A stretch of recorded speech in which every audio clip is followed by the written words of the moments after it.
लालू यादव के कहने के बावजूद आपको सिंबल नहीं जी, उन्होंने खुद फोन करके कहा कि रानी तुम जाओ, भोला बाबू को हमने कह दिया है आप सिंबल ले लो और जाके लड़ाई लड़ो, तुम नॉमिनेशन करो रांची से। तुम उनके बाद भी इन लोगों ने नहीं दिया। अब आगे का क्या स्टैंड होगा? आगे का क्या, मेरा गुलाबी सेना है, नारी शक्ति सेना गुलाबी गैंग। मैं उस बैनर के तले लड़ूंगी, मैं दिखाऊंगी कि नारी कमजोर नहीं होती है, नारी लड़कर दिखाएगी। मैं कोई बाहर की महिला नहीं हूँ, मैं लोकल हूँ, यहाँ की लोकल हूँ और मैं दिखा दूंगी लड़कर। मैं कोई ढाका और बांका से नहीं आई हूँ। हेमंत बाबू से भी मैं बोलना चाहती हूँ कि आप इतना बड़ा कड़ा निर्णय कैसे ले सकते हैं।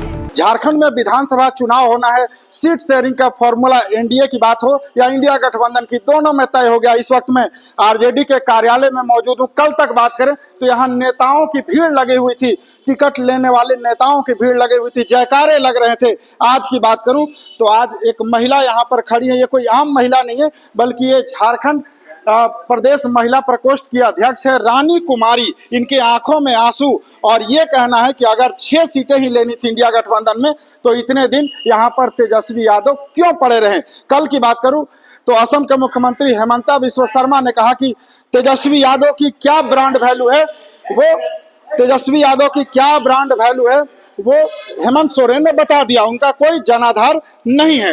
रानी जी, आपके आंसुओं में आंसू है, क्या हो गया, क्या परेशानी हो गई? जब अपना घर परिवार छूटता है तो निश्चित रूप से रोना तो आता ही है ना। मैंने 34 साल समय दिया है और 34 साल का इन्होंने हमें जो दिया, जो जवाब दिया कि आप रांची विधानसभा सीट आप अलायंस में चला गया है, आपको नहीं मिलेगा, तो दुख तो निश्चित तौर से होगा ना। क्या हो गया, क्यों नहीं दिया गया? जब 34 साल से थी आप महिला प्रकोष्ठ की अध्यक्ष, आप पर क्यों नहीं भरोसा जता रही है? राष्ट्रीय अध्यक्ष जी ने साफ तौर पे कहा कि आप जाकर ले लो। संडे को उन्होंने फोन किया था, कहा कि आप जाओ। भोला बाबू को हमने बोल दिया है आप ले लो, चुनाव लड़ो। लेकिन इन लोगों ने बैठकर यहाँ पर खेला कर दिया। कौन लोग खेला कर रहे हैं? जो हमारे प्रदेश का लोग आए थे उन लोग खेला किए, यहाँ का झारखंड का लोग तो नहीं किए ना। कल हेमंता बिस्वा शर्मा ने जो कहा कि तेजस्वी यादव का कोई ब्रांड वैल्यू नहीं है, ये तो आप उन्हीं से पूछेंगे ना, उन्हीं से पूछिए कि उनका वैल्यू है कि नहीं है। मैं क्या बताऊं, मैं इस्तीफा देने आई हूँ और मैं इस्तीफा देकर जा रही हूँ। बस टिकट नहीं मिला इस कारण इस्तीफा दे रही हैं? नहीं, 34 बरस कम नहीं होता है। 34 बरस हमने सेवा दी है और आप एक टिकट भी नहीं दोगे। किसी महिला को आपने नहीं दिया। आप करोड़ों रुपया की महिलाओं के ऊपर दांव लगा रहे हो, आप भुगता की बहू को आप दे रहे हो, कोई आम आदमी को तो आपने नहीं दिया ना। आम आदमी क्या करती, दरी बिछाती, झाड़ू पोछा लगाने के लिए हम लोग हैं। हाँ, क्या टिकट? ये तो आप तय करेंगे, वही लोग बताएंगे ना कि आगे एक सप्ताह से क्या किया उन लोग बैठ के। जब 6 पे ही लड़ना था तो फिर एक सप्ताह क्या किया? 6 सीटों पे लड़ना था, इससे नाराजगी है?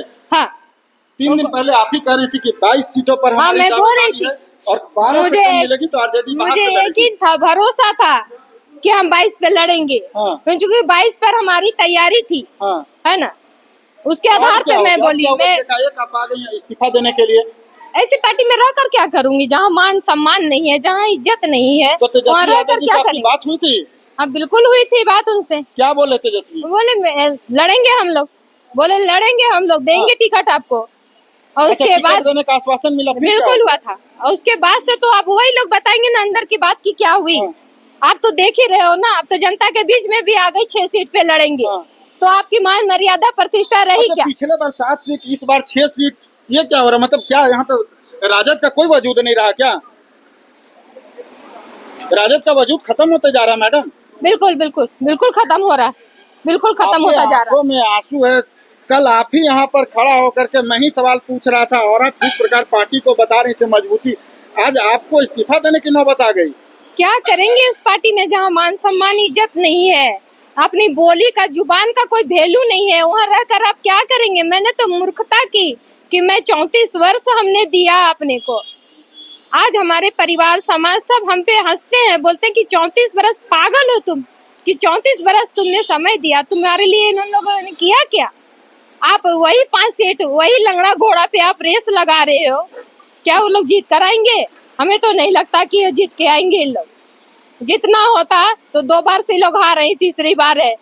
आप उन्हीं लोग पे विश्वास करते हो तो क्या 6 सीट में ही राजद सिमट कर जाना है?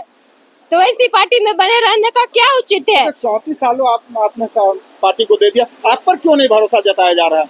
हमारे आदरणीय लालू प्रसाद जी ने हम पे भरोसा जताया था, पर उनका भी नहीं चला। तो उनका भी अब नहीं चल रहा है क्या? उनका पार्टी में? भी शायद नहीं चल रहा है, तभी तो ये दिन देखने को मिल रहा है ना। हमारी जिला अध्यक्ष चली गई बसपा पार्टी में, आज वो धनबाद से लड़ रही, धनबाद के जिला अध्यक्ष अनवरी खातून, आज वो सपा में चली गई। और उनके लिए भी मैंने मांग की थी कि एक अल्पसंख्यक को दे दीजिए, एक आदिवासी को दे दीजिए, लेकिन किसी को देने का काम नहीं अच्छा, किया। महिला प्रदेश अध्यक्ष भी आप इस्तीफा देने जा रही हैं? क्यों नहीं दूं? मेरी महिलाएं सब दूसरी पार्टी में चली जा रही है, तो ऐसे अध्यक्ष पद बने रहने का क्या मतलब? इसलिए मैं दे रही हूँ, इस्तीफा दे रही हूँ। मैंने फैक्स के द्वारा भी भेज दिया और अभी मैं देने आई थी पार्टी कार्यालय, नियमता दे रही हूँ। और मेरा एक संस्था है गुलाबी गैंग नारी शक्ति सेना, मैं उस गुलाबी गैंग के तहत कल मैं नॉमिनेशन निर्दलीय मैं लड़ूंगी। कल निर्दलीय उतर रही हैं? बिल्कुल बिल्कुल मैं निर्दलीय लड़ रही हूँ। 2 दिन पहले तो आप कह रही थी कि आरजेडी आपको सिंबल दे रहा है। ये बात तय थी, मैंने आपसे कहा ना कि ये बात तय थी कि मुझे रांची से लड़ाने की बात चल रही थी। आदरणीय राष्ट्रीय अध्यक्ष जी ने भी इस चीज को साफ कर दिया था, लेकिन जो ढाका और बांका से आके इन लोगों ने खेला बिगाड़ा है, कहीं से भी उचित नहीं है। कौन ढाका और बांका से आ रहा है?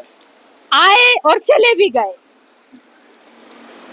तो अब क्या कोई बात नहीं बनेगी? नहीं, अब तो बात बनता नहीं दिख रहा ना, अब तो बात बनता नहीं आपने दिख दे दिया? रहा। हाँ, दे दिया। तो कल नामांकन कर रही हैं? बिल्कुल मैं कर रही हूँ। महिलाएं किसी से कमजोर थोड़ी ना है। जब 34 साल हम यहाँ दे सकते हैं, अपने जनताओं को 34 साल हमने दिया है, तो अब जनता की अदालत में मैं जाऊंगी, जनता से कहूंगी ना कि मैं बाहर की नहीं हूँ, मैं लोकल हूँ यहाँ का। और मैं कोई बाके इससे न ढाका से बंगाल देश से न बांग्लादेश से मैं नहीं आई हूँ, मैं यहाँ की हूँ। तो जनता फैसला करेगी ना, जनता जवाब देगी ना इस चीज को। अब तो देखना है यही चीज ना कि आप बाहरी को देते हो सपोर्ट कि आप यहाँ लोकल को देते हो। अब तो फैसला कोई नेता नहीं करेगा, अब तो जनता करेगा ना। अच्छा, आरजेडी ने किसको सपोर्ट किया? कौन से प्रत्याशियों को सपोर्ट किया? क्या धन बल पे गया क्या? ये तो देखने की चीज है ना, आप लोग तो देख ही रहे हो ना। एक सप्ताह से बैठ के इन लोगों ने किया क्या, ये तो आप देख रहे हो ना। बिल्कुल, देखिए ये रानी कुमारी हैं, ये आरजेडी की प्रदेश अध्यक्ष हैं महिला प्रकोष्ठ की, और इन्होंने पार्टी से इस्तीफा दे दिया है और एक बड़ा ऐलान किया है कि 34 वर्षों तक जिस पार्टी में रही, जिस पार्टी को शिशु की तरह सींचा, और एक बड़ा इन्होंने जो बात कही वो कि लालू यादव ने कहा था कि सिंबल मिल जाएगा, लेकिन लालू यादव के भी अब आरजेडी में नहीं चलती है। कल बतौर निर्दलीय प्रत्याशी के रूप में ये नामांकन करेंगी और इन्होंने आरजेडी को ही ये कहा है कि हम जीते न जीते, लेकिन आपको भी जीतने नहीं देंगे। TV9 के लिए रांची से मैं अशोक कुमार।